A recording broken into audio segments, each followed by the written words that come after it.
و من والا. خداوند متعال بندگانش رو دوست داره و میخواد که من و توی بنده رو جایگاه و مکانتمون رو بالا ببره. خداوند متعال میخواد که من و توی بندگان خاص اون باشیم. به بهانه‌های مختلف به ما اجر و پاداش میده، اما نیاز هست که ما حرکت بکنیم. قانون اجر و پاداش خداوند متعال رو ببین که چه قانون بسیار زیبایی است. پیامبر اکرم صلی الله علیه و سلم میفرماید که هر کسی که من هم به حسنتین، کسی که خواست نیت کرد یک کار خوبی انجام بده، اون کار خوب رو اگر انجام نداد، خواست یک کار خوبی رو انجام بده و انجامش نداد، خداوند متعال فقط چون که اون خواسته بود اون کار رو انجام بده بعد هم منصرف شد یا نتونست، اجر انجام کار خوب رو گرفته.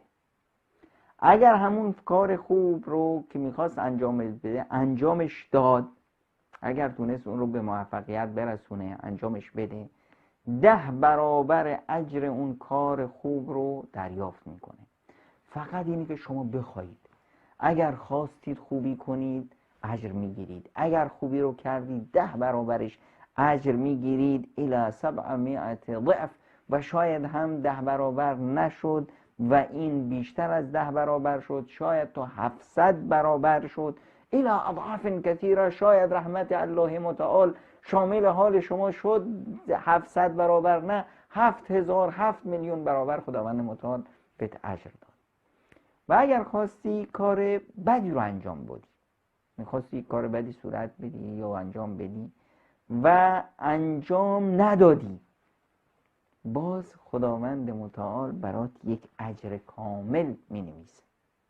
کار بدی رو میخواستی انجام بدی، بعد تقوای الهی اومد، از خودت خجالت کشیدی، این شأن من نیست که این کار خوب بکنم، این کار بد رو انجام بدم، نباید من این کار رو انجام بدم، انجامش ندادی، خداوند متعال برات یک اجر می‌نویسه. و اگر اون کار زشت و بعد از شما سر زد، اون وقت برات یک گناه نوشته میشه. برای کار بد اگر ازت سر زد یک گناه، و برای کار خوب اگر ازت سر زد 10 برابر تا 700 برابر تا برابرهای بی‌نهایت. این رحمت الله متعال است. و خداوند متعال برای برخی از کارها به ما ارزش هایی میده یا پاداش هایی میده که اون پاداش ها غیر قابل قیاس هست. یعنی خداوند میگه که خیلی خیلی بهتون اجر میدم برای این کار رو اگر انجام دادید، خیلی اجر. حالا ببینید که خیلی رو خداوند میگه، یعنی ما این خیلی رو چقدر میتونیم تصور کنیم؟ 1000 10000 100,000؟ این خیلی است که خداوند گفته. یعنی وقتی یه بچه میگه که من برات، بگیم که چقدر پول داری، میگه خیلی پول دارم، چون یه کودکه. حالا خیلی پیش این چقدر میشه؟ 10 تا 20 تا 100. وقتی که یک آدم بزرگی میگه خیلی پول دارم یا خیلی بهت پول میدم، دیگه حرف اینجا از مثلا 10,000 100,000 1,000,000 میره، خیلی گفته. اما وقتی که یک پادشاهی میگه که بهت حقوق خوبی میدم، خیلی حقوق یا خیلی پول بهت میدم، دیگه اینجا حرف از چند میلیون و میلیارد میره. و وقتی که خداوند متعال یه چیزی رو بگه خیلی، یعنی وقتی خداوند متعال میفرماید و فضل الله المجاهدین علی القاعدین اجرا عظیما، خداوند متعال مکانت مجاهدان و اجر مجاهدان و جایگاه مجاهدان رو از افرادی که پاشون رو پایشون گذاشتن، تو خونه هاشون آرام نشستن، هیچ فکر نیستن، خیلی اجرا عظیما میده. خداوند متعال این مجاهد رو بر این انسانی که نشسته و از زندگیش لذت میبره، خب اجرش خیلی بالاست. اما چقدر بالاست؟ اجرا عظیما، یعنی اجر و پاداشی که خداوند میفرماید خیلی بزرگه. حالا دیگه این اجر و پاداش چی میشه؟ این چیزی هست که در تصور ما نمیاد. همیشه وقتی چیز بزرگ باشه یعنی چیز عادی نیست، بیشتر از اون چیزیه که ما توقع میکنیم، بیشتر از اون چیزی که اصلا تو ذهن ما میاد.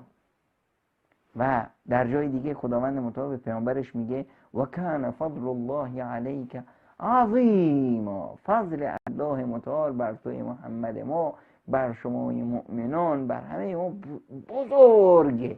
وقتی خداوند متعال این رو بزرگ میگه دیگه خودمون تصور کنیم که چه اجر و پاداشی میتونه باشه.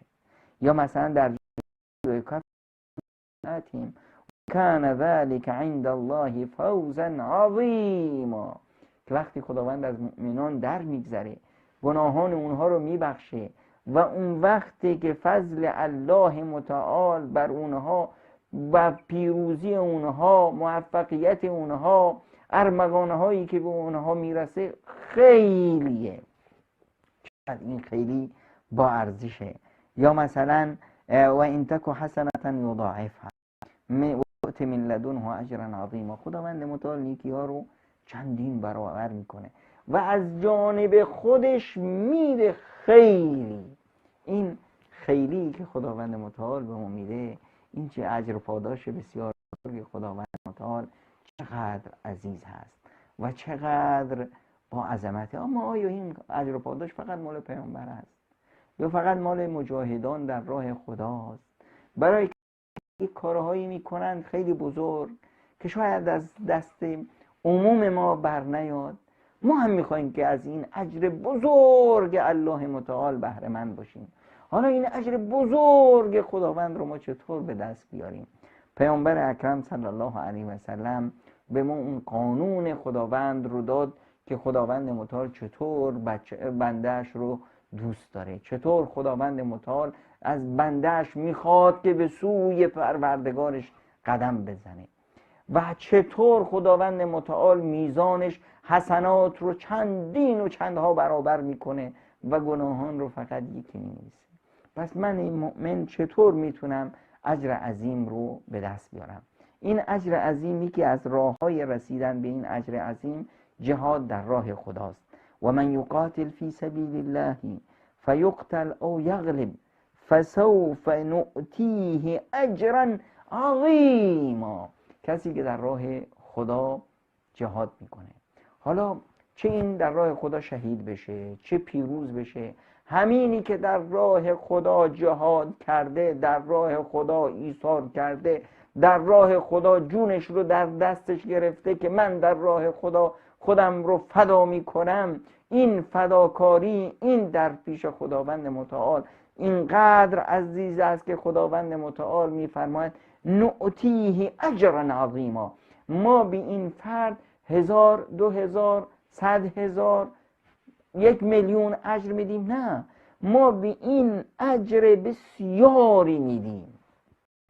برای این بسیاری، اونم بسیاری که خداوند متعال، چقدر زیباست که انسان این رو در راه فکر کنه و برای رسیدن تلاش بکنه.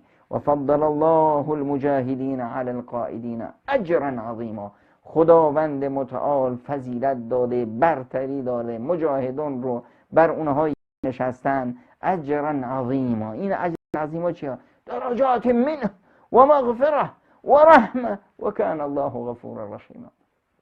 الله غفور رحیم به این فرد مؤمن مجاهد درجاتی داده، درجاتی که از جانب خداست، مقامهایی که از جانب خداست و رحمتی که از جانب خدای رحمان و رحیم هست.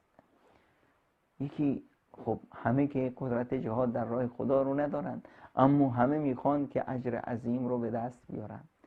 یک راهی برای رسیدن اجر عظیم چه هست؟ الاصلاح بین الناس، که در میان مردم جنگی هست، دعوایی هست، سوء تفاهمی هست، سر مال و منالی هست، سر گفتمانی هست، سوء تفاهمی شده بین زن و شوهر، بین دوتا دوست، بین عزیزا، بین دوتا مسلمون، بین دوتا همسایه، بین دوتا همکار، تو بازار، تصادف، ماشین، به هر حال یک دعوا و مرافی هست. شما بیایید و این دعوا رو برطرف کنید. خداوند متعال میفرماید لا خیر فی کثیر من نجواهم الا من امر بصدقه او معروف او اصلاح بین الناس. تو حرفا و پچ‌پچ‌های مردم هیچ زیاد خیری نیست. پچ‌پچ‌ها عموماً غیبت هست و بدگویی هست و نمیدم چغلی هست و اینجور چیزا. نه، تو این پچ‌پچ‌ها هیچ خیری نیست، مگر اونهایی که به این صورت امر به معروف میکنند، مردم رو تشویق میکنند به خوبی ها، نهی از منکر میکنند، از زشتی ها و پلیدی ها دور میکنند، یا بین مردم اصلاح میکنند، بین افرادی که دعوا و مرافعی دارن اون دعوا و اون دشمنی رو برطرف میکنند، اصلاح میکنند بین مردم. و من یفعل ذلك ابتغاء مرضات الله فسوف نؤتیه اجرا عظیما. کسی که همچنین کاری رو بکنه، کسی که بیاد مردم رو به خیر تشویق بکنه، از زشتی ها منع بکنه یا به اصلاح بکنه بین مردم، سوء تفاهمات ها رو برداره و هدفش از این کارش رسیدن به رضایت الله متعال باشه. این کار رو نمیکنه تا بگن که چه آدم چیزی هست، خدمتگزاری هست. این کار رو نمیکنه تا در چشم مردم بالا بره. این کار رو میکنه برای رسیدن به رضایت الله ذوالجلال. این فرد اجر عظیم خدا رو به دست میاره. این فرد کسی هست که دیگه اجر خدا، این اجری که ما ازش سخن میگیم اجر عظیم رو، و من یفعل ذلك ابتغاء مرضات الله فسوف نؤتیه اجرا عظیما.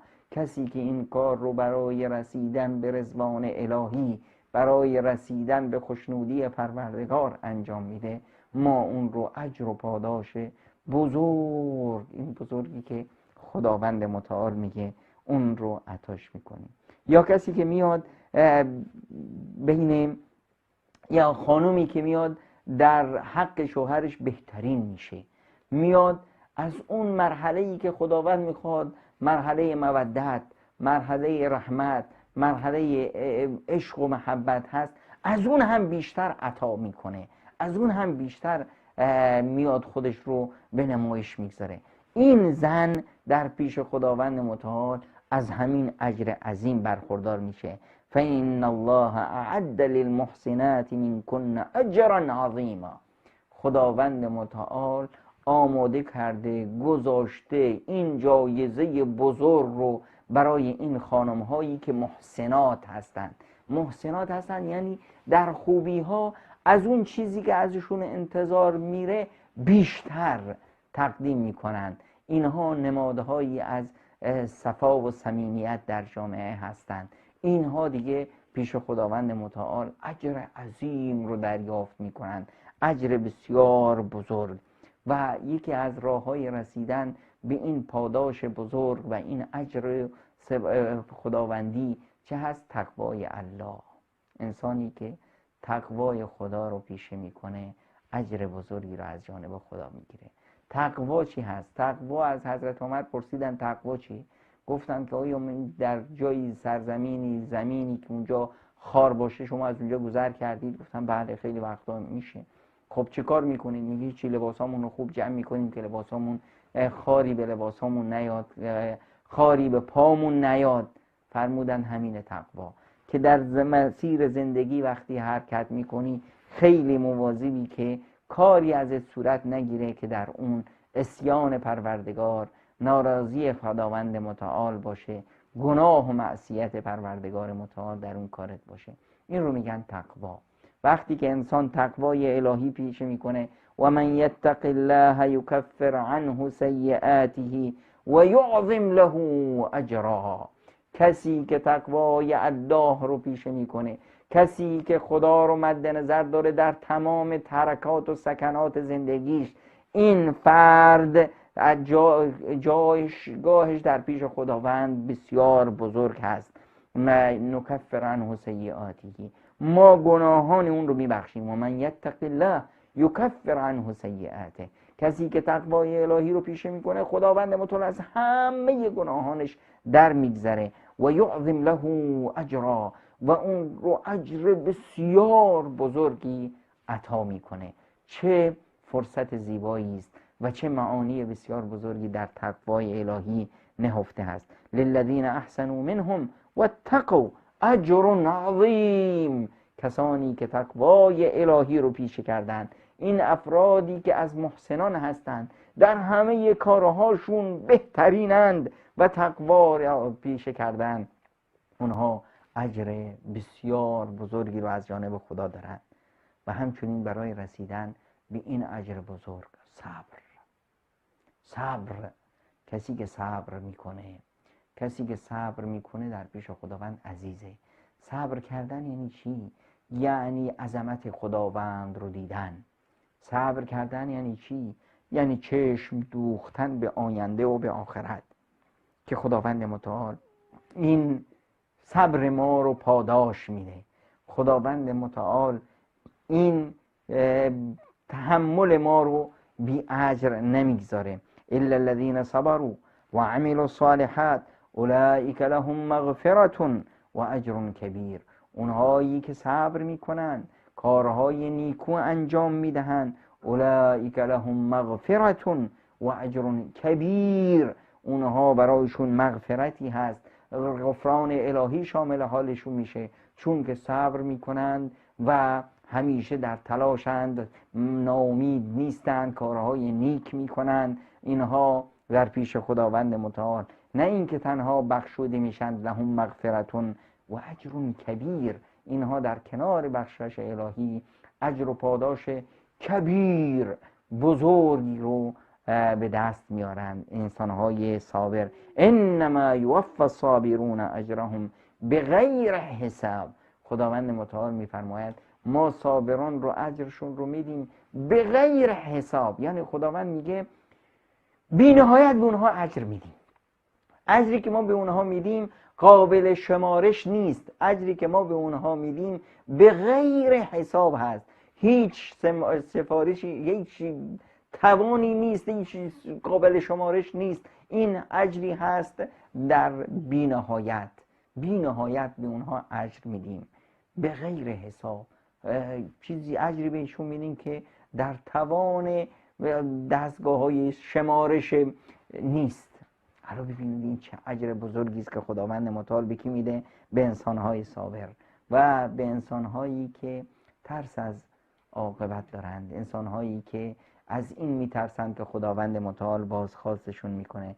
ان الذين يخشون ربهم بالغیب، اونهایی که در تنهایی ها وقتی کسی نیست فقط اونند و خدا، کسی اونها را نمیبینه تا به خاطر دیگران از گناه دوری بکنند یا به خاطر دیگران عمل خیری رو انجام بدن. نه نه نه نه، فقط اون کاری رو که میکنند به خاطر خداست، در جایی که هیچ کسی نیست، در غیب.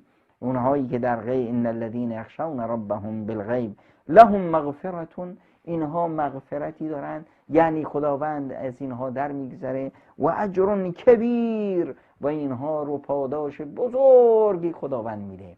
اینهایی که در تنهایی خوف و خشیت الله، ترس و بیم از بازخواست خدا در مقابل خدا ایستادن، اینها شرم کردن و از خداشون خجالت کشیدن. بیم خدا باعث شد که اینها، بیم بازخواست روز قیامت باعث شد که اینها از اون کارهای زشت و از وسوسه شیطان دور باشند. انما تنذر من اتبع الذکر و خشی الرحمن بالغیب، اونهایی که در تنهاییشون ذکر الله بر زبانشون هست و خشیت پروردگار رو دارن. فبشره بمغفرت و اجر کریم، ای پیامبر من به اونها مژده بده به اینه که خداوند متعال از اونها در میگذره و به اونها اجر کریمی میده. تصور کنید، اجر کبیر، پاداش بزرگ، اجر عظیم، پاداش عظیم و بزرگ، و اینجا اجر کریم، پاداش سخاوتمندانه. خداوند متعال به اینها پاداش میده، پاداش کریم، پاداش سخاوتمندانه. و همچنین از چیزایی که باعث میشه که ما در اجر بزرگی رو از خداوند متعال کسب کنیم، انفاق در راه خداست. اینی که صحابه این رو خیلی خوب فهمیده بودند که ابوبکر صدیق میاد همه مالش رو در راه خدا میده، عمر میاد نصف ثروت و داراییش رو در راه خدا میده، عثمان میاد یک لشکر رو، تمام تجهیزات و تمام نیازهاش رو به عهده میگیره. ابو دحداح میاد یک باغی داره، تمام این باغش رو با چند صد تا درخت خرما در راه خدا انفاق میکنه. سعد ابن عباده می اومد تمام این عزیزانی که در اصحاب صفه بودن تو دانشگاه پیامبر درس میخوندن، همه رو بیش از 80 نفر هر شب میبرد اینها رو شام بهشون میداد.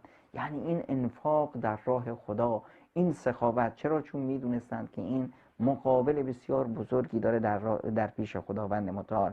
فالذین آمنوا منکم و انفقوا لهم اجر کبیر، اونهایی از شما که ایمان آوردند و در راه خدا انفاق کردند، اینها اجر بزرگی رو از جانب خداوند متعال دریافت میکنند. من ذا الذی یقرض الله قرضا حسنا فیضاعفه له وله اجر کریم. اونها کی هستند که قرض میدن به الله؟ اونها کی هستند که یعنی انفاق میکنن در فی سبیل الله؟ اینها قرض از پیش خداوند متعال، اینها قرض حسنه از پیش خداوند متعال که خداوند متعال فیضاعفه له، و خداوند متعال این اجر رو در پیش خودش بسیار و بسیار و بسیارتر میکنه، اینها رو چند برابر میکنه. وله اجر کریم، و اون اجر سخاوتمندانه از جانب خداوند متعال دریافت میکنه. پس برای رسیدن به پاداش عظیم، پاداش کبیر، پاداش کریم، اجر و پاداش سخاوتمندانه بزرگ از جانب خداوند متعال، ما میتونیم راههایی رو که قرآن کریم بهش اشاره کرده رو درست پیگیری کنیم. جهاد در راه خدا، اصلاح در بین مردم، ایمان و عمل صالح، کسایی که ایمان و عمل صالح انجام میدن. وعد الله الذين آمنوا وعملوا الصالحات منهم مغفرة و اجرا عظیما. خداوند وعده داده به اونهایی که ایمان آوردن و عمل صالح انجام دادن که به اونها از گناهانشون در بگذره و اونها رو اجر بزرگی بده. و یبشر المؤمنین الذين يعملون الصالحات ان لهم اجرا کبیرا. خداوند متعال مژده میده به مؤمنان، اون مؤمنانی که عمل صالح انجام میدن. ایمان در قرآن کریم با عمل صالح همگام هست. عمل صالح نباشه ایمان شعار هست، عمل صالح باشه و ایمان نباشه اون یک عمل بیهوده‌ای هست که اجرش رو دنیا میگیره. پس عمل صالحی که انجام میده باید اون انگیزه‌ای که اون رو وادار به عمل صالح میکنه ایمان باشه. یک انگیزه داخلی است که ایمانه و یک عملی هست و یک کرداری هست که اون عمل صالح هست. این مژده‌اش که پیش خداوند متعال و یبشر المؤمنین الذين يعملون الصالحات ان لهم اجرا کبیرا، که برای اونها اجر و پاداش بسیار بزرگی هست. و اینی که خانم ها احسان کنند، خوبی کنند، بیش از اون چیزی که در تصور مردم هست، یا در مرحله احسان محسنات به مرحله محسنات برسن، اونها هم اجر عظیم و دست میارن. و یکی تقوای الله تعالی و یکی صبر و یکی خشیت الله تعالی و خوف و هراس از الله تعالی در تنهایی ها و یکی انفاق در راه خدا. این 8 مورد از مواردی هستند که قرآن کریم به ما یاد داده تا ما بتونیم اجر بزرگ و پاداش بزرگ الهی رو به دست بیاریم. ای پروردگار یکتا به ما توفیق بده تا بتونیم اجر عظیم و بشارت‌های بزرگ تو رو به دست بیاریم و لیاقت اون رو داشته باشیم.